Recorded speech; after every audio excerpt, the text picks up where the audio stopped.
ਅੱਜ ਦੀ ਗੱਲ ਹੈ ਪੁਲਿਸ ਕਾਂਸਟੇਬਲ ਸ਼ਾਹਿਦ ਜੱਟ ਤੇ ਆਈਜੀ ਪੰਜਾਬ ਪੁਲਿਸ ਦੀ ਗੱਲ।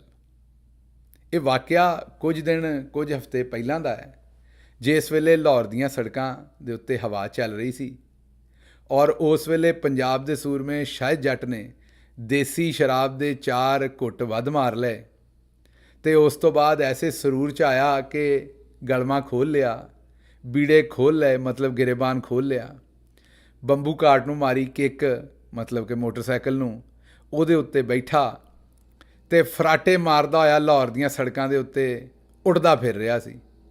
ਮਾੜੀ ਕਿਸਮਤ ਅੱਗੋਂ ਇੱਕ ਸਾਫੀ ਭਾਈ ਦੀ ਕਿ ਉਹ ਚੌਕ ਦੇ ਉੱਤੇ ਹੈਲਮਟ ਨਾ ਪਾਉਣ ਵਾਲਿਆਂ ਦੇ ਇੰਟਰਵਿਊ ਲੈ ਰਿਹਾ ਸੀ ਤੇ ਉੱਥੇ ਖਲੋਤਾ ਟ੍ਰੈਫਿਕ ਪੁਲਿਸ ਦਾ ਕਾਂਸਟੇਬਲ ਸਾਫੀ ਭਾਈ ਦੇ ਪ੍ਰੈਸ਼ਰ 'ਚ ਹਰ ਹੈਲਮਟ ਨਾ ਪਾਉਣ ਵਾਲੇ ਦਾ ਚਲਾਨ ਠੋਕ ਰਿਹਾ ਸੀ।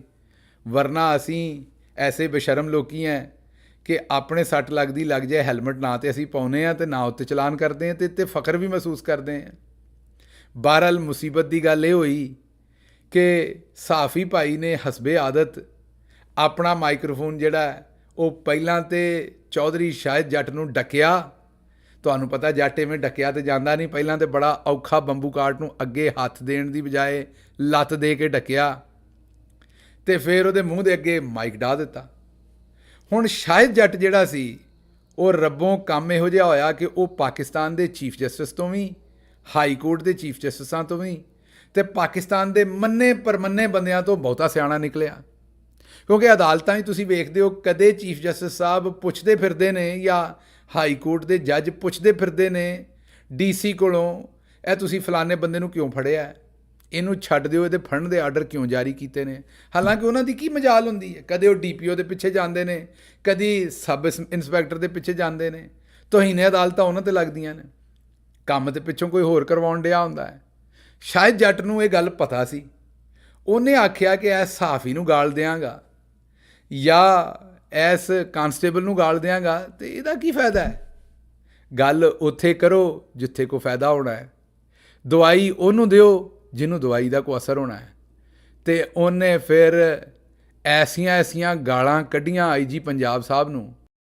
ਆਈਜੀ ਪੰਜਾਬ ਤੋਂ ਇਹ ਦੇਖ ਲੈ ਬੱਚੇ ਆ ਤੇਰੇ ਆਈਜੀ ਪੰਜਾਬ ਦੀ ਇਹ ਦੇਖੇ ਨਹੀਂ ਆਈਜੀ ਪੰਜਾਬ ਪੁਲਿਸ ਦੀ ਕਿ ਸੁਣਨ ਵਾਲਿਆਂ ਦੇ ਵੀ ਤੇ ਵੇਖਣ ਵਾਲਿਆਂ ਦੇ ਵੀ ਕੰਨਾਂ 'ਚੋਂ ਧੂੰ ਨਿਕਲ ਗਿਆ। ਪਰ ਖੋਰੇ ਲੋਕਾਂ ਨੂੰ ਇਸ ਗੱਲ ਦਾ ਪਤਾ ਹੀ ਨਹੀਂ ਸੀ ਕਿ ਆਈਜੀ ਸਾਹਿਬ ਤੇ ਮੁੱਦਤਾਂ ਤੋਂ ਲੱਭਦੇ ਸਨ ਕਿ ਕੋਈ ਉਹਨਾਂ ਨੂੰ ਇਹੋ ਜਿਹੇ ਤਬਰਕਾਤ ਪੇਸ਼ ਕਰੇ।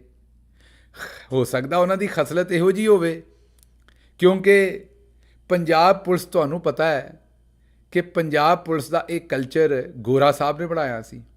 ਉਹ ਮਾਲਕ ਸਨ ਤੇ ਅਸੀਂ ਗੁਲਾਮ ਸਾਂ। ਉਹਨਾਂ ਦਾ ਮਕਸਦ ਹੁੰਦਾ ਸੀ ਕਿ ਕੋਈ ਮਾਲਕ ਟੈਕਸ ਨਾ ਦੇਵੇ, ਪਿੰਡ ਦਾ ਕੋਈ ਚੌਧਰੀ ਵੀ ਟੈਕਸ ਨਾ ਦੇਵੇ ਤੇ ਉਹਦੀ ਪੱਗ ਪੰਜਾਬ ਪੁਲਿਸ ਨੇ ਜਾ ਕੇ ਰੋਲਣੀ ਸੀ। ਉਹਨੂੰ ਚੁੱਕ ਕੇ ਮਾਰਨਾ, ਕੁੱਟਣਾ, ਲੰਮਿਆਂ ਪਾ ਕੇ ਪਿੱਛੇ ਉਹਦੀ ਪਿੱਠ 'ਤੇ, ਪੰਜਾਬੀ 'ਚ ਲਫ਼ਜ਼ ਜ਼ਰਾ ਥੋੜ੍ਹਾ ਜਿਹਾ ਭੈੜਾ ਹੈ, ਤੁਸੀਂ ਗਾਲ ਸਮਝ ਲੈਣੀ ਸੀ, ਇਸ ਲਈ ਇੱਥੇ ਪਿੱਠ ਹੀ ਇਸਤੇਮਾਲ ਕਰਨਾ ਪਿਆ, ਮਾਜ਼ਰਤ ਚਾਹੁੰਦਾ।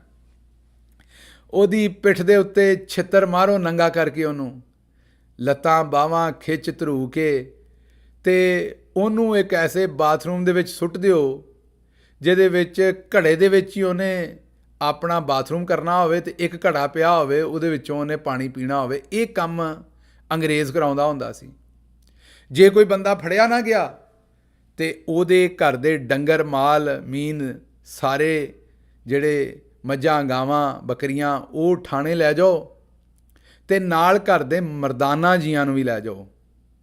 ਪਰ ਅਸੀਂ ਬਗੈਰਤੀ ਦੇ ਆਲਾ ਮਕਾਮ ਤੇ ਉੱਤੇ ਪਹੁੰਚੇ 2022 ਤੇ 2023 'ਚ। ਪਹੁੰਚਣਾ ਚਾਹੀਦਾ ਵੀ ਸੀ ਕਿਉਂਕਿ ਇਹਨਾਂ ਸਾਲਾਂ 'ਚ ਹੀ ਹਿੰਦੁਸਤਾਨ ਚੰਦ 'ਤੇ ਅੱਪੜਿਆ ਤੇ ਅਸੀਂ ਆਖਿਆ ਅਸੀਂ ਕਿਉਂ ਨਾ ਅੱਪੜੀਏ ਤੇ ਅਸੀਂ ਵੀ ਬਗੈਰਤੀ ਦੇ ਆਲਾ ਮਕਾਮ 'ਤੇ ਆਪਣੇ। ਜਦੋਂ ਅਸੀਂ ਅੰਗਰੇਜ਼ ਸਰਕਾਰ ਦੇ ਕੀਤੇ ਹੋਏ ਕੰਮ ਤੋਂ ਵੀ ਅੱਗੇ ਵਧੇ ਤੇ ਅਸੀਂ ਡੰਗਰਾਂ ਤੇ ਮਰਦਾਨਾ ਲੋਕਾਂ ਦੇ ਉੱਤੇ ਨਾ ਰਹੇ, ਅਸੀਂ ਘਰ ਦੀਆਂ ਜ਼ਨਾਨੀਆਂ ਨੂੰ ਵੀ ਫੜ ਕੇ ਪੁਲਿਸ ਥਾਣੇ ਲਿਜਾਣਾ ਸ਼ੁਰੂ ਕੀਤਾ। ਬਹਰਹਾਲ ਪੰਜਾਬ ਪੁਲਿਸ ਬਣਾਈ ਇਸ ਕੰਮ ਲਈ ਗਈ ਸੀ ਕਿ ਲੋਕਾਂ ਦੀਆਂ ਪੱਗਾਂ ਖੋਲ੍ਹੇ, ਜ਼ੁਲਮ ਕਰੇ ਤੇ ਜਿਹਨੇ ਕੋਈ ਜੁਰਮ ਨਹੀਂ ਵੀ ਕੀਤਾ, ਜੇ ਸਰਕਾਰ ਚਾਹੁੰਦੀ ਹੈ ਤੇ ਉਹਨੂੰ ਇੰਨਾ ਕੁ ਪਿੰਜੋ, ਇੰਨਾ ਕੁ ਮਾਰੋ ਕਿ ਉਹ ਗਰੀਬ ਦਾ ਬਾਲ ਮੰਨ ਜਾਏ। ਦੂਜਾ ਕਲਚਰ ਪੰਜਾਬ ਪੁਲਿਸ ਦਾ ਇਹ ਸੈੱਟ ਕੀਤਾ ਕਿ ਤਗੜੇ ਦੇ ਕਹਿਣ ਦੇ ਉੱਤੇ ਗਰੀਬ ਦੀ ਇੱਜ਼ਤ ਵੀ ਰੋਲ ਦੇਣੀ ਹੈ ਤੇ ਰੁਲੀ ਹੋਈ ਇੱਜ਼ਤ ਨੂੰ ਜਾਇਜ਼ ਵੀ ਸਾਬਤ ਕਰ ਦੇਣਾ ਹੈ। ਪੰਜਾਬ ਪੁਲਿਸ ਦੀ ਇਹ ਟ੍ਰੇਨਿੰਗ ਕਰ ਛੱਡੀ ਕਿ ਕਿਸੇ ਬੇਵਾ ਦਾ ਇੱਕੋ ਹੀ ਪੁੱਤਰ ਹੋਵੇ, ਉਹ ਮਾਰ ਦੇਵੇ ਕੋਈ ਚੌਧਰੀ ਤੇ ਉਸੇ ਚੌਧਰੀ ਨੂੰ ਬੇਗੁਨਾਹ ਸਾਬਤ ਕਰਨਾ ਤੇ ਬੇਵਾ ਦੇ ਉੱਤੇ ਬਦਕਿਰਦਾਰੀ ਦਾ ਇਲਜ਼ਾਮ ਵੀ ਲਾ ਦੇਣਾ ਕਿ ਇਹ ਤੇ ਇਹੋ ਜਿਹਾ ਹੀ ਕੰਮ ਕਰਦੀ ਹੈ। ਇਹ ਕੰਮ ਜਿਹੜਾ ਪੰਜਾਬ ਪੁਲਿਸ ਆਪਣੀ ਮਰਜ਼ੀ ਨਾਲ ਵਿਚਾਰੀ ਨਹੀਂ ਕਰਦੀ, ਉਹਦੇ ਵਿੱਚ ਬੈਠੇ ਹੋਏ ਬੰਦੇ ਤੇ ਸਾਡੇ ਹੀ ਪੁੱਤਰ ਭਰਾ ਭਤੀਜੇ ਨੇ। ਇਹ ਉੱਤੇ ਜਿਹੜੇ ਬੈਠੇ ਹੋਏ ਹੁਕਮਰਾਨ ਨੇ ਉਹਨਾਂ ਵੇਖਿਆ ਜਦੋਂ ਪੰਜਾਬ ਪੁਲਿਸ ਪਾਕਿਸਤਾਨੀ ਹੁਕਮਰਾਨਾਂ ਦੇ ਹੱਥ ਆਈ ਕਿ ਇਹ ਅੰਗਰੇਜ਼ ਨੇ ਤਾਂ ਬੜਾ ਚੰਗਾ ਕੰਮ ਕੀਤਾ ਹੈ, ਤੇ ਉਹਨਾਂ ਇਸੇ ਪੰਜਾਬ ਪੁਲਿਸ ਨੂੰ ਇਸਤੇਮਾਲ ਕਰਨਾ ਸ਼ੁਰੂ ਕੀਤਾ ਆਪਣੇ ਮੁਖਾਲਫਾਂ ਦੇ। ਇਸੇ ਲਈ ਤੁਹਾਨੂੰ ਚੌਧਰੀ ਪਰਵੇਜ਼ ਇਲਾਹੀ ਸਾਹਿਬ ਦੇ ਵਾਲਿਦ ਸਾਹਿਬ ਦੇ ਉੱਤੇ ਮੱਝ ਚੋਰੀ ਦਾ ਕੇਸ ਇਸੇ ਪੰਜਾਬ ਪੁਲਿਸ ਕੋਲੋਂ ਕਰਵਾਇਆ ਸੀ। ਤੇ ਫਿਰ ਇਹਨਾਂ ਨੂੰ ਵਰਤਣਾ ਸ਼ੁਰੂ ਕੀਤਾ ਤੇ ਕੰਮ ਵੱਧਦਾ ਸ਼ਬਾਜ਼ ਸ਼ਰੀਫ ਤੱਕ ਆ ਗਿਆ, ਜਿਨੇ ਆਬਦ ਬਾਕਸਰ ਤੇ ਹੋਰ ਇਹੋ ਜਿਹੇ ਬੰਦਿਆਂ ਦੇ ਕੋਲੋਂ ਆਪਣੇ ਮੁਖਾਲਫਾਂ ਨੂੰ ਪੁਲਿਸ ਮੁਕਾਬਲਿਆਂ ਦੇ ਵਿੱਚ ਕਤਲ ਕਰਵਾਉਣਾ ਸ਼ੁਰੂ ਕਰ ਦਿੱਤਾ। ਤੇ ਪੀਪਲਜ਼ ਪਾਰਟੀ ਤੇ ਸਿੰਧ ਦੇ ਵਿੱਚ ਸਹਾਫੀਆਂ ਨੂੰ ਮਰਵਾ ਲੈਂਦੀ ਹੈ ਪੁਲਿਸ ਕੋਲੋਂ। ਤੇ ਬਹਰਹਾਲ ਪੁਲਿਸ ਦੇ ਕੰਮ ਇਹ ਸਾਰਾ ਗੰਦ ਪਾ ਦਿੱਤਾ ਗਿਆ ਜਿਹੜਾ ਸ਼ਾਇਦ ਅੰਗਰੇਜ਼ ਸਰਕਾਰ ਨੇ ਵੀ ਨਹੀਂ ਸੀ ਕੀਤਾ। ਆਪਣੇ ਸਿਆਸੀ ਮੁਖਾਲਫਾਂ ਨੂੰ ਮਾਰਨਾ, ਕੁੱਟਣਾ, ਲੋਕਾਂ ਨੂੰ ਦਬਾਉਣਾ, ਲੋਕਾਂ ਨੂੰ ਡਰਾਉਣਾ, ਇਹ ਸਾਰਾ ਕੰਮ ਕਰਦੇ ਗਏ। ਉਸ ਤੋਂ ਬਾਅਦ ਸਾਡੀ ਸਟੈਬਲਿਸ਼ਮੈਂਟ ਨੂੰ ਵੀ ਲੱਗਾ ਕਿ ਸਿਆਸਤਦਾਨਾਂ ਨੇ ਬੜਾ ਚੰਗਾ ਕੰਮ ਕੀਤਾ। ਉਹਨਾਂ ਕਿਹਾ ਅਸੀਂ ਵੀ ਹੱਥ ਰੱਖਦੇ ਹਾਂ ਪੁਲਿਸ ਵਾਲਿਆਂ 'ਤੇ। ਉਹਨਾਂ ਵੀ ਫਿਰ ਪੁਲਿਸ ਦੇ ਭੈੜੇ ਬੰਦਿਆਂ ਦੇ ਉੱਤੇ ਹੱਥ ਰੱਖਣਾ ਸ਼ੁਰੂ ਕੀਤਾ ਤੇ ਹੱਥ ਰੱਖ ਕੇ ਉਹਨਾਂ ਪੁਲਿਸ ਕੋਲੋਂ ਉਦੋਂ ਵੀ ਜ਼ਿਆਦਾ ਗੰਦੇ ਕੰਮ ਕਰਵਾਏ। ਉਹਨਾਂ ਪੁਲਿਸ ਕੋਲੋਂ ਬੜੇ ਬੰਦਿਆਂ ਨੂੰ ਚੁਕਵਾ ਕੇ ਤੇ ਮਾਰ ਕੁਟਾਈ ਵੀ ਕਰਾਈ, ਲੋਕਾਂ ਨੂੰ ਸਹਿਮਣ ਤੇ ਮਜਬੂਰ ਵੀ ਕਰ ਦਿੱਤਾ। ਤੇ ਫਿਰ ਉਹਨਾਂ ਅਫਸਰਾਂ ਦੀ ਹਰ ਤਰ੍ਹਾਂ ਦੀ ਪ੍ਰੋਟੈਕਸ਼ਨ ਵੀ ਕੀਤੀ ਕਿ ਉਹਨਾਂ ਦੇ ਖਿਲਾਫ ਕੋਈ ਮੁਕੱਦਮਾ ਨਾ ਹੋਵੇ ਜਾਂ ਕਾਰਵਾਈ ਨਾ ਹੋਵੇ।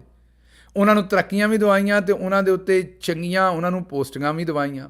ਇਹ ਪਿਛਲੇ 30-40 ਸਾਲਾਂ ਤੋਂ ਹੋ ਰਿਹਾ ਸੀ। ਪੁਲਿਸ ਨਾਲ ਲੋਕਾਂ ਨੂੰ ਨਫ਼ਰਤ ਤੇ ਹੈ ਕਿਉਂਕਿ ਉਹ ਸਭ ਤੋਂ ਜ਼ਿਆਦਾ ਨਜ਼ਰ ਆਉਣ ਵਾਲੀ ਫੋਰਸ ਹੈ। ਸਾਹਮਣੇ ਹੈ ਸਾਰਾ ਧੱਕਾ ਧਰੂ, ਸਾਰਾ ਜ਼ੁਲਮ ਸਿਤਮ ਤੇ ਹਰ ਕਿਸਮ ਦਾ ਕਹਿਰ ਉਹਨਾਂ ਕੋਲੋਂ ਹੀ ਕਰਵਾਇਆ ਜਾਂਦਾ ਹੈ। ਬਹਰਹਾਲ ਜਿਹੜੇ ਕੰਮ ਅੱਜ ਦੇ ਆਈਜੀ ਪੰਜਾਬ ਪੁਲਿਸ ਨੇ ਕੀਤੇ ਉਹਦੀ ਤੇ ਮਿਸਾਲ ਹੀ ਕਿਤੇ ਨਹੀਂ ਮਿਲਦੀ। ਬੇਸ਼ਰਮੀ ਦੀ ਇੰਤਹਾ ਆਈਜੀ ਸਾਹਿਬ ਦੀ ਏਡੀ ਹੈ ਕਿ ਜ਼ਨਾਨੀਆਂ ਦੇ ਉੱਤੇ ਜ਼ੁਲਮ ਕਰਨ ਦੀ ਗੱਲ ਹੋਵੇ ਤੇ ਭਾਵੇਂ ਜ਼ਿਲ੍ਹੇ ਸ਼ਾਹ ਨੂੰ ਮਾਰ ਮਾਰ ਕੇ ਉਹਨੂੰ ਕਤਲ ਔਰ ਸ਼ਹੀਦ ਕਰਨ ਦੀ ਗੱਲ ਹੋਵੇ, ਆਈਜੀ ਸਾਹਿਬ ਆਪਣੇ ਪੂਰੇ ਪੱਕੇ ਮੂੰਹ ਦੇ ਨਾਲ ਜਾਂਦੇ ਵੀ ਨੇ, ਲੋਕਾਂ ਨੂੰ ਜੱਫੀਆਂ ਵੀ ਪਾਉਂਦੇ ਨੇ ਤੇ ਦੱਸਦੇ ਨੇ ਕਿ ਸਾਨੂੰ ਬੜਾ ਫਖਰ ਹੈ ਅਸੀਂ ਇਹ ਕੰਮ ਕੀਤਾ ਹੈ। ਬਹਰਹਾਲ ਸ਼ਾਇਦ ਜੱਟ ਨੂੰ ਇਹਨਾਂ ਸਾਰੀਆਂ ਗੱਲਾਂ ਦਾ ਪਤਾ ਸੀ, ਸ਼ਾਇਦ ਜੱਟ ਤਾਰੀਖ ਵੀ ਪੜ੍ਹੀ ਸੀ, ਸ਼ਾਇਦ ਜੱਟ ਨੂੰ ਪਾਕਿਸਤਾਨ ਦੀ ਮੁਨਾਫਕਤ ਦਾ ਵੀ ਪਤਾ ਸੀ, ਅੰਗਰੇਜ਼ ਸਰਕਾਰ ਦਾ ਵੀ ਪਤਾ ਸੀ, ਪਾਕਿਸਤਾਨ ਦੀ ਸਟੈਬਲਿਸ਼ਮੈਂਟ ਦਾ ਵੀ ਪਤਾ ਸੀ ਤੇ ਪਾਕਿਸਤਾਨ ਦੇ ਸਿਆਸਤਦਾਨਾਂ ਦਾ ਵੀ ਪਤਾ ਸੀ। ਸ਼ਾਇਦ ਜੱਟ ਆਖਿਆ ਅਗਰ ਅੱਜ ਪੁਲਿਸ ਨੇ, ਜਿਹੜਾ ਕਿ ਉਹ ਆਪ ਵੀ ਪੁਲਿਸ ਸੀ ਪਰ ਕਾਂਸਟੇਬਲ ਸੀ, ਕਾਂਸਟੇਬਲਾਂ ਦੀ ਤੁਹਾਨੂੰ ਦੱਸ ਦਿੰਦਾ ਮਾੜੀ ਗੱਲ ਹੈ ਪਰ ਦੱਸ ਦਿੰਦਾ ਕਿ ਅਸੀਂ ਪੁਲਿਸ ਨਾਲ ਨਫ਼ਰਤ ਤੇ ਕਰਦੇ ਹਾਂ, ਪਰ ਇਹ ਜਿਹੜੀ ਥੱਲੇ ਵਾਲੇ ਪੁਲਿਸ ਵਾਲੇ ਨੇ ਇਹਨਾਂ ਦਾ ਕੋਈ ਏਡਾ ਕਸੂਰ ਨਹੀਂ ਹੁੰਦਾ।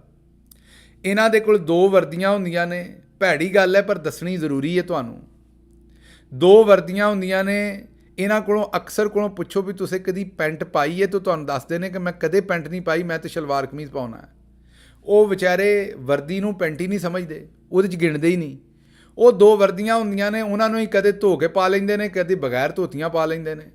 3-3 ਮਹੀਨੇ ਧੋਣ ਤੋਂ ਬਗੈਰ ਬਹੁਤ ਸਾਰੇ ਦੋਸਤ ਉਹਨਾਂ ਹੀ ਵਰਦੀਆਂ ਨੂੰ ਵਰਤਦੇ ਨੇ ਕਿਉਂਕਿ ਵਕਤ ਹੀ ਨਹੀਂ ਦਿੰਦੇ ਉਹਨਾਂ ਨੂੰ ਡਿਊਟੀ ਤੋਂ। ਹਰ ਵੇਲੇ ਹੀ ਡਿਊਟੀ ਲੱਗੀ ਹੁੰਦੀ ਹੈ ਤੇ 2 ਵਰਦੀਆਂ ਤੇ ਅਕਸਰ ਉਹਨਾਂ 'ਚੋਂ ਭਾਈ ਜਿਹੜੇ ਨੇ ਉਹ ਅੰਡਰਵੇਅਰ ਕੋਈ ਨਹੀਂ ਪਾਉਂਦੇ ਉਹਨਾਂ ਵਰਦੀਆਂ ਨਾਲ, ਮਾਜ਼ਰਤ ਦੇ ਨਾਲ। ਪਤਾ ਹੀ ਨਹੀਂ ਹੁੰਦਾ ਇਹ ਵੀ ਪਾਉਣਾ ਹੈ। ਤੇ ਜਿਨ੍ਹਾਂ ਨੂੰ ਪਤਾ ਹੁੰਦਾ ਉਹਨਾਂ ਦੇ ਕੋਲ ਵੀ ਪੂਰੇ ਗਿਣ ਕੇ 2 ਅੰਡਰਵੇਅਰ ਹੁੰਦੇ ਨੇ। ਉਹ ਹੀ ਪਿਛਲੇ 6-6 ਸਾਲ ਤੋਂ ਉਹੀ ਚੱਲ ਰਹੇ ਨੇ ਨਾਲ।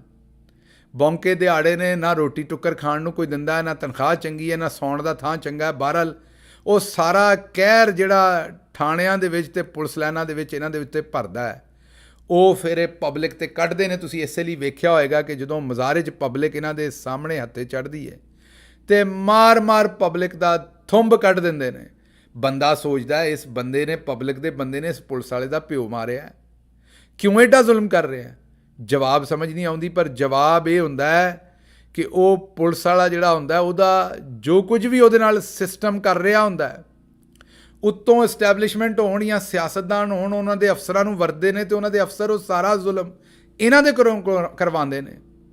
ਜ਼ੁਲਮ ਕਰ ਕੇ ਜ਼ਮੀਰ ਵੀ ਮਰ ਚੁੱਕਿਆ ਹੁੰਦਾ ਹੈ ਤੇ ਮਲਾਮਤ ਵੀ ਹੁੰਦੀ ਹੈ ਤੇ ਅੰਦਰ ਇੱਕ ਗੁੱਸਾ ਔਰ ਤਸ਼ਨਗੀ ਵੀ ਹੁੰਦੀ ਹੈ ਤੇ ਜ਼ਾਹਰੀ ਗੱਲ ਹੈ, ਨਫਸੀਆਤੀ ਮਰਜ਼ਾਂ ਵੀ ਬਣ ਜਾਂਦੀਆਂ ਨੇ। ਇੰਨਾ ਜ਼ੁਲਮ ਕਰਨ ਤੋਂ ਬਾਅਦ ਨਫਸੀਆਤੀ ਮਰਜ਼ਾਂ ਤੇ ਬਣਦੀਆਂ ਨੇ ਤੇ ਫਿਰ ਉਹ ਲੋਕਾਂ ਨੂੰ ਜਿਸ ਵੇਲੇ ਕੁੱਟਦੇ ਨੇ, ਫੰਡਦੇ ਨੇ, ਮਾਰਦੇ ਨੇ, ਸਾਨੂੰ ਸਮਝ ਨਹੀਂ ਆਉਂਦੀ ਵੀ ਇਹ ਬਣ ਕੀ ਰਿਹਾ। ਬਹਰਹਾਲ ਵਾਪਸ ਆਉਣੇ ਸ਼ਾਹਦ ਜੱਟ ਦੇ ਉੱਤੇ। ਸ਼ਾਹਦ ਜੱਟ ਨੂੰ ਇਹ ਅਕਲ ਸੀ ਕਿ ਇਹ ਗੱਲ ਅਗਰ ਮੈਂ ਸਿਰਫ ਇਸ ਸਹਾਫੀ ਤੇ ਇਸ ਕਾਂਸਟੇਬਲ ਤੱਕ ਰੱਖੀ ਤੇ ਗੱਲ ਨਹੀਂ ਮੁੱਕਣੀ। ਉਹਨੇ ਸਿੱਧਾ ਹੀ ਡਾਕਟਰ ਰਜ਼ਵਾਨ ਜਿਹੜਾ ਅੱਜ ਦਾ ਆਈਜੀ ਪੁਲਿਸ ਹੈ, ਉਹਨੇ ਸਿੱਧੇ ਹੀ ਸਾਰੇ ਤਬਰਕਾਤ ਜਿਹੜੇ ਨੇ ਉਹਨੂੰ ਕੱਲੇ। ਤਬਰਕਾਤ ਔਰ ਗਾਲਾਂ ਏਡੀਆਂ ਭਾਰੀਆਂ ਸਨ ਕਿ ਜਿੰਨੇ ਜਿੰਨੇ ਸੁਣੇ ਉਹਦੇ ਕੰਨ ਹੀ ਸੜ ਗਏ, ਕੰਨਾਂ ਚੋਂ ਧੂਆਂ ਕੱਢ ਗਿਆ। ਆਈਜੀ ਸਾਹਿਬ ਤੱਕ ਜਿਸ ਵੇਲੇ ਗਾਲਾਂ ਆਪਣੀਆਂ ਤੇ ਕਿਉਂਕਿ ਉਹ ਮੁਤਮਈਨ ਨੇ, ਅੱਗੇ ਲਫ਼ਜ਼ ਤੁਸੀਂ ਆਪ ਲਾਉਣਾ ਜਿਹੜਾ ਤੁਹਾਡਾ ਦਿਲ ਕਰੇ, ਉਹ ਮੁਤਮਈਨ ਆਦਮੀ ਨੇ ਤੇ ਉਹਨਾਂ ਆਖਿਆ ਹੁਣ ਇਸ ਗੱਲ ਦਾ ਕਰਨਾ ਕੀ ਹੈ ਤੇ ਕੰਮ ਬੜਾ ਖਰਾਬ ਹੋ ਗਿਆ। ਉਹ ਆਪਣੇ ਆਪ ਨੂੰ ਤੇ ਤੁਹਾਨੂੰ ਪਤਾ ਬੜਾ ਇੱਜ਼ਤਦਾਰ ਸਮਝਦੇ ਨੇ, ਹੱਸਦੇ ਵੀ ਬੜੇ ਨੇ, ਡਾਕਟਰ ਵੀ ਸਮਝਦੇ ਨੇ ਕਿਉਂਕਿ ਡਾਕਟਰ ਹੈ ਨੇ, ਪੜ੍ਹੇ ਹੋਏ ਨੇ ਡਾਕਟਰ ਉਹ। ਤੇ ਜ਼ਿਹਨ ਦੇ ਵਿੱਚ ਅਜੇ ਤੱਕ ਉਂਝ ਹੀ ਹੈ ਕਿ ਮੈਂ ਇੱਕ ਡਾਕਟਰ ਹਾਂ, ਪੜ੍ਹਿਆ ਲਿਖਿਆ ਪੁਲਿਸ ਫੋਰਸ ਦਾ ਅਫਸਰ ਹਾਂ ਤੇ ਮੇਰੀ ਇੱਜ਼ਤ ਉਵੇਂ ਹੀ ਕਰਨੀ ਚਾਹੀਦੀ ਹੈ। ਪਰ ਆਪਣੀਆਂ ਕਰਤੂਤਾਂ ਨਹੀਂ ਵੇਖਦੇ, ਆਪਣਾ ਗਵਾਂਢ ਮੱਥਾ ਨਹੀਂ ਇਸ ਵੇਲੇ ਵੇਖਦੇ ਕਿ ਕਿਹਨਾਂ ਨਾਲ ਰਲ ਕੇ ਕਿਹੜੇ ਕਿਹੜੇ ਕੰਮ ਕਰ ਚੁੱਕੇ हैं। ਕਿਸੇ ਹੋਰ ਮਾਂ ਦੇ ਜਣੇ ਦੇ ਵਿੱਚ ਇਹ ਜੁਰਤ ਨਾ ਆਈ, ਉਹ ਨਾ ਜਸਟਿਸ ਬੰਦਿਆਲ 'ਚ ਆਈ ਤੇ ਨਾ ਕਿਸੇ ਹੋਰ ਜੱਜ ਦੇ ਵਿੱਚ ਆਈ ਕਿ ਉਹ ਆਈਜੀ ਪੰਜਾਬ ਨੂੰ ਸੱਦ ਕੇ ਇਹ ਗੱਲਾਂ ਦੱਸ ਸਕੇ। ਮੈਂ 2-3 ਅਦਾਲਤਾਂ 'ਚ ਆਈਜੀ ਪੰਜਾਬ ਸਾਹਿਬ ਨੂੰ ਵੇਖਿਆ ਹਾਈ ਕੋਰਟ ਦੇ ਜੱਜਾਂ ਦੇ ਸਾਹਮਣੇ ਅਪੀਅਰ ਹੁੰਦਿਆਂ, ਜਿਵੇਂ ਉਹ ਲੱਛੇਦਾਰ ਗੱਲਾਂ ਕਰਦੇ ਸਨ ਤੇ ਜਿਵੇਂ ਉਹ ਗੱਲਾਂ ਨੂੰ ਘਮਾਉਂਦੇ ਸਨ ਤੇ ਫਿਰਕੀਆਂ ਦਿੰਦੇ ਸਨ, ਜੱਜਾਂ ਦੀ ਵੀ ਜੁਰਤ ਨਹੀਂ ਸੀ ਹੁੰਦੀ। ਪਰ ਸ਼ਾਇਦ ਜੱਟ ਨੇ ਆਖਿਆ ਕਿ ਮੈਂ ਭਾਰੀ ਇਸਤਰੀ ਦੇ ਨਾਲ ਇਸਤਰੀ ਮਾਰਨੀ ਹੈ। ਧੋਬੀਆਂ ਦੇ ਕੋਲ ਪੰਜਾਬ 'ਚ ਬੜੀ ਭਾਰੀ ਇਸਤਰੀ ਹੁੰਦੀ ਹੈ। ਕਾਟਨ ਦੇ ਕਲਫ ਵਾਲੇ ਕੱਪੜੇ ਇਸਤਰੀ ਕਰਨ ਵਾਸਤੇ ਜ਼ਰਾ ਭਾਰੀ ਇਸਤਰੀ ਮਾਰਦੇ ਨੇ ਤਾਂ ਕਿ ਕੋਈ ਵੱਟ ਰਹਿ ਨਾ ਜਾਏ। ਐਡਾ ਵੱਟ ਹੈ, ਇਹਦੇ 'ਤੇ ਵੀ ਕਿਸੇ ਦਿਨ ਗੱਲ ਕਰਾਂਗੇ। ਇਹ ਵੀ ਬੜਾ ਜ਼ਬਰਦਸਤ ਹੈ, ਜਦੋਂ ਕਿਸੇ ਦੇ ਵੱਟ ਕੱਢ ਦੇਵੇ ਬੰਦਾ ਤੇ ਉਹਦਾ ਵੀ ਇੱਕ ਆਪਣਾ ਹੀ ਸਰੂਰ ਹੁੰਦਾ ਹੈ। ਬਹਰਹਾਲ ਸ਼ਾਹਿਦ ਜੱਟ ਨੇ ਆਈਜੀ ਸਾਹਿਬ ਦੇ ਸਾਰੇ ਵੱਟ ਕੱਢ ਛੱਡੇ। ਉਦਣ ਤੋਂ ਆਈਜੀ ਸਾਹਿਬ ਬਿਹਤਰ ਮਹਿਸੂਸ ਕਰ ਰਹੇ ਨੇ, ਖੁਸ਼ ਮਹਿਸੂਸ ਕਰਦੇ ਨੇ ਔਰ ਆਈਜੀ ਸਾਹਿਬ ਹਰ ਥਾਂ ਤੇ ਹੱਸਦੇ ਫਿਰਦੇ ਨੇ, ਖੇਡਦੇ ਫਿਰਦੇ ਨੇ, ਲੁੱਡੀਆਂ ਪਾਉਂਦੇ ਫਿਰਦੇ ਨੇ। ਆਂਦੇ ਨੇ ਮੇਰੇ ਸੱਜਣ ਨੇ ਮੇਰੀ ਮੁਰਾਦ ਪੂਰੀ ਕਰ ਦਿੱਤੀ ਹੈ, ਮੈਂ ਜਿਸ ਕਾਬਲ ਸਾਂ ਉਹ ਗੱਲ ਸਾਰੀ ਮੈਨੂੰ ਪੂਰੀ ਦੱਸ ਗਿਆ। ਸ਼ਾਹਿਦ ਜੱਟ ਨੇ ਗਾਲਾਂ ਕੀ ਕੱਢੀਆਂ ਨੇ, ਆਈਜੀ ਸਾਹਿਬ ਬਾਰ-ਬਾਰ ਸ਼ਾਹਿਦ ਜੱਟ ਦੇ ਇੰਟਰਵਿਊ ਲੈਂਦੇ ਨੇ। ਪਹਿਲਾਂ ਇੱਕ ਇੰਟਰਵਿਊ ਨਾਲ ਇੱਕ ਡਾਕਟਰ ਨਾਲ ਬਹਿ ਕੇ ਲਿਆ ਜਿਹਦੇ ਵਿੱਚ ਦੱਸਿਆ ਕਿ ਜ਼ਿਹਨੀ ਮਰਜ਼ ਹੋਵੇ ਨਿੱਕੇ ਹੁੰਦਿਆਂ ਸਾਡੇ ਢਿੱਡ 'ਚ ਪੀੜ ਨਹੀਂ ਵੀ ਹੁੰਦੀ ਸੀ ਤੇ ਅਸੀਂ ਧੋਖੇ ਨਾਲ ਕਰੀਦੀ ਸੀ ਕਿ ਸਕੂਲੇ ਨਹੀਂ ਜਾਣਾ ਤੇ ਢਿੱਡ ਪੀੜ ਹੁੰਦੀ। ਅਕਸਰ ਬੱਚਿਆਂ ਦੀਆਂ ਮਾਵਾਂ ਜਿਹੜੀਆਂ ਨੇ ਉਹ ਵੀ ਬੱਚੇ ਦੇ ਨਾਲ ਰਲ ਜਾਂਦੀਆਂ ਸਨ ਕਿ ਚਲੋ ਅੱਜ ਸਕੂਲ ਦੀ ਛੁੱਟੀ ਮੰਗ ਰਿਹਾ ਹੈ ਤੇ ਪਿਓ ਨੂੰ ਉਹ ਵੀ ਝੂਠ ਮੂਠ ਆਖ ਦਿੰਦੀਆਂ ਸਨ, ਆਹੋ ਇਹਦੇ ਢਿੱਡ 'ਚ ਕੱਲ੍ਹ ਦੀ ਪੀੜ ਹੋਣ ਡਈ ਹੈ। ਇਹ ਕੰਮ ਤੇ ਅਸੀਂ ਹੁੰਦਿਆਂ ਵੇਖਿਆ ਸੀ, ਪਰ ਪਹਿਲੀ ਵਾਰੀ ਵੇਖਿਆ ਕਿ ਆਈਜੀ ਸਾਹਿਬ ਨੇ ਆਪਣੀ ਇੱਜ਼ਤ ਅਫਜ਼ਾਈ ਤੋਂ ਬਾਅਦ ਚੰਗੇ ਭਲੇ ਸਿਆਣੇ ਬਿਆਣੇ ਸ਼ਾਹਿਦ ਜੱਟ ਨੂੰ, ਜਿਹਨੇ ਸਿਰਫ ਦੇਸੀ ਸ਼ਰਾਬ ਦੇ ਕੋਈ 2 ਘੁੱਟ ਮਾਰੇ ਸਨ ਬਹੁਤੇ, ਔਰ ਉਹਦੇ ਵਿੱਚ ਉਹਨੇ ਸਾਰੇ ਪਰਦੇ ਖੋਲ੍ਹ ਕੇ ਆਈਜੀ ਪੰਜਾਬ ਦੀ ਉਹ ਕਰ ਦਿੱਤੀ ਜਿਹੜੀ ਸ਼ਾਇਦ ਉਹ ਬੜੀ ਦੇਰ ਦੀ ਲੱਭ ਰਹੇ ਸਨ। ਤੇ ਆਈਜੀ ਸਾਹਿਬ ਨੇ ਉਹਨੂੰ ਪਾਗਲ ਕਰਾਰ ਦੇ ਦਿੱਤਾ ਤੇ ਡਾਕਟਰ ਕੋ ਪੁੱਛਦੇ ਨੇ, ਹਾਲਾਂਕਿ ਆਪ ਡਾਕਟਰ ਨੇ, ਪਰ ਡਾਕਟਰ ਕੋ ਪੁੱਛਦੇ ਨੇ ਕਿ ਇਹਦਾ ਇਲਾਜ ਹੋ ਜਾਏਗਾ ਔਰ ਕਿਹੜੀ ਦਵਾਈ ਹੋਏਗੀ। ਇੱਥੇ ਕੰਮ ਨਹੀਂ ਮੁੱਕਿਆ। ਆਖਰੀ ਇੰਟਰਵਿਊ ਵੇਖਣ ਵਾਲਾ ਸੀ ਜਿਹਦੇ ਵਿੱਚ ਸਾਡੀ ਵੀ ਉਹ ਮਾਂ ਹੀ ਲੱਗਦੀ ਏ ਔਰ ਸ਼ਾਇਦ ਜੱਟ ਦੀ ਮਾਂ ਦੀ ਤੇ ਇੱਜ਼ਤ ਹੁਣ ਹਰ ਬੰਦਾ ਕਰੇਗਾ। ਮੈਂ ਤੁਹਾਨੂੰ ਦੱਸ ਦਿਆਂ, ਉਹ ਪਾਕਿਸਤਾਨ 'ਚ ਜਿੱਡਾ ਵੀ ਤਗੜਾ ਹੋਵੇ ਉਹ ਸ਼ਾਇਦ ਜੱਟ ਦੀ ਮਾਂ ਦੀ ਇੱਜ਼ਤ ਜ਼ਰੂਰ ਕਰੇਗਾ, ਕਿਉਂਕਿ ਨਾ ਕੀਤੀ ਤੇ ਫਿਰ ਸ਼ਾਇਦ ਜੱਟ ਕੰਨਾਂ 'ਚੋਂ ਧੂਆਂ ਕੱਢ ਦੇਗਾ। ਬਹਰਹਾਲ ਸ਼ਾਹਿਦ ਜੱਟ ਸਾਹਿਬ ਦੀ ਜਿਹੜੇ ਮਾਂ ਜੀ ਨੇ ਉਹਨਾਂ ਨੂੰ ਨਾਲ ਬਹਾ ਕੇ ਆਈਜੀ ਸਾਹਿਬ ਨੇ ਦੋਹਰੇ ਇੰਟਰਵਿਊ ਕੀਤਾ ਸ਼ਾਹਿਦ ਜੱਟ ਦਾ ਤੇ ਉਹਦੇ ਵਿੱਚ ਇੱਕ ਸਵਾਲ ਸੀ ਜਿੰਨੇ ਮਖੌਲ ਦੀ ਗੱਲ ਤੇ ਨਹੀਂ ਹੈ, ਪਰ ਉਸ ਸਵਾਲ ਨੇ ਮੈਨੂੰ ਹੱਸਣ ਤੇ ਮਜਬੂਰ ਕਰ ਦਿੱਤਾ। ਉਹ ਸਵਾਲ ਆਈਜੀ ਸਾਹਿਬ ਨੇ ਉਹਨਾਂ ਦੀ ਵਾਲਦਾ ਕੋਲੋਂ ਪੁੱਛਿਆ ਕਿ ਇਹ ਸ਼ਾਹਿਦ की हालत कब से ऐसी है ਤੇ ਨਾਲ ਹੀ ਆਈਜੀ ਸਾਹਿਬ ਨੂੰ ਚੇਤੇ ਆਇਆ ਕਿ ਸਾਹਮਣੇ ਸ਼ਾਹਿਦ ਬੈਠਾ ਹੈ, ਕਿਤੇ ਸ਼ਾਹਿਦ ਜੱਟ ਫਿਰ ਕੰਮ ਨਾ ਸ਼ੁਰੂ ਕਰ ਦੇ। उन्होंने नाल ही उन्होंने वालदा ने कहा अच्छा इस बात को छोड़ें, अब आप ये बताएं कि अब ये कैसा महसूस कर रहा है। वालदा बैठी हुई है, ये बताइए ये कितने साल, जितने भी साल पहले शुरू हुआ, इसको छोड़ते हैं, ये बताइए कि अब इसकी हालत पहले से बेहतर है माशाल्लाह।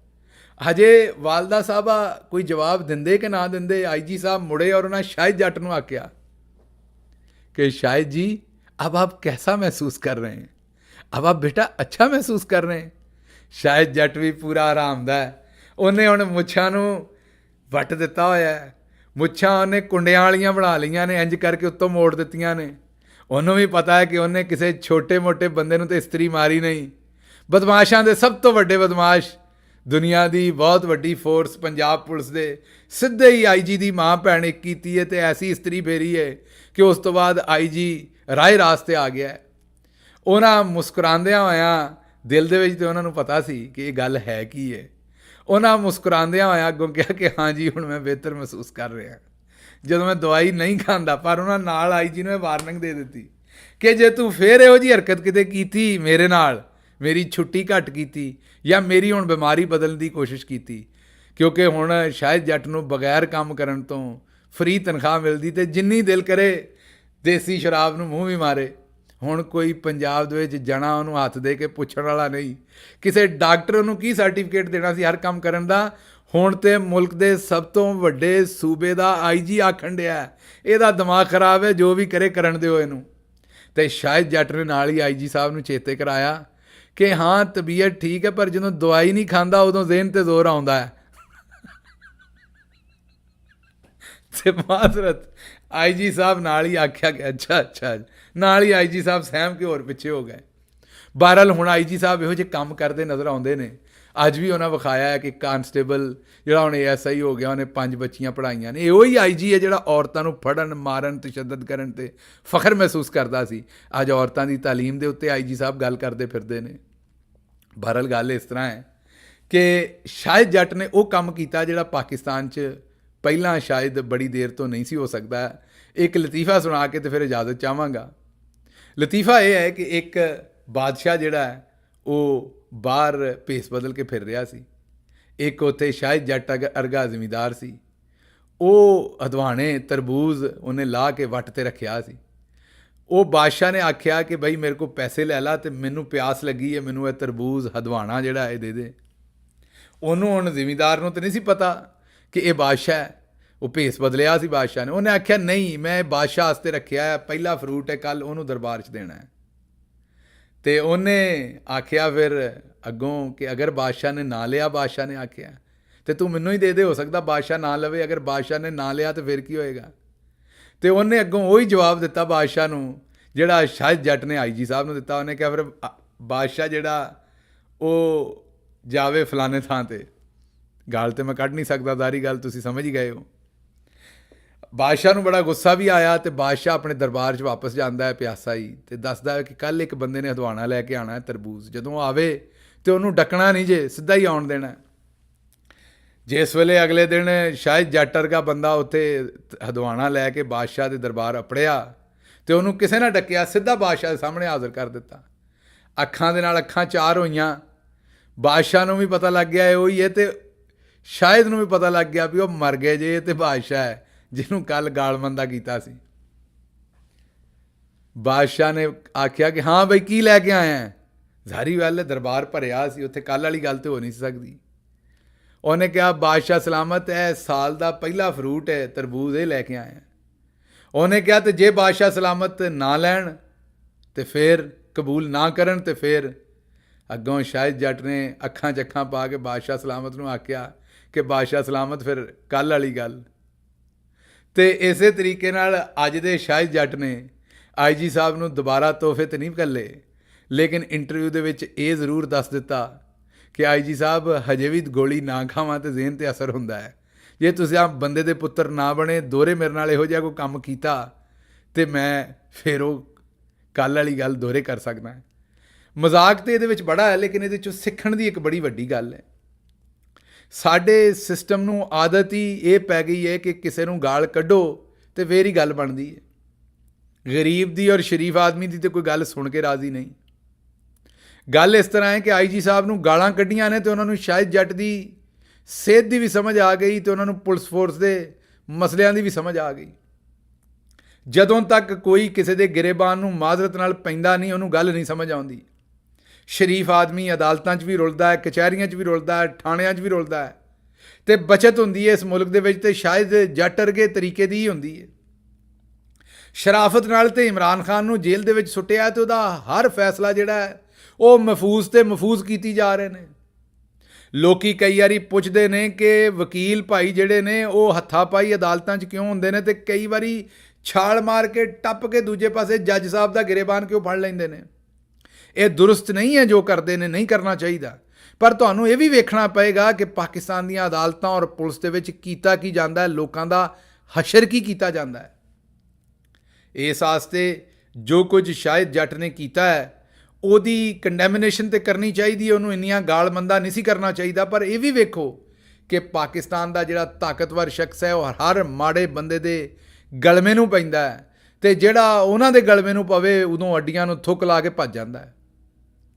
ਇਹ ਪਾਕਿਸਤਾਨ ਦੇ ਵਿੱਚ ਜਦੋਂ ਤੱਕ ਰੂਲ ਆਫ ਲਾਅ ਨਾ ਹੋਇਆ, ਕਾਨੂੰਨ ਦੀ ਹੁਕਮਰਾਨੀ ਨਾ ਹੋਈ, ਉਦੋਂ ਤੱਕ ਲੋਕੀ ਇੰਝ ਹੀ ਲੋਕਾਂ ਨੂੰ ਗਾਲਮੰਦਾ ਕਰਕੇ ਹੀ ਆਪਣਾ ਕੰਮ ਚਲਾਉਣ ਦੀ ਕੋਸ਼ਿਸ਼ ਕਰਨਗੇ, ਜਿਹੜੀ ਕਿ ਬੜੀ ਸ਼ਰਮ ਦੀ ਗੱਲ ਹੈ।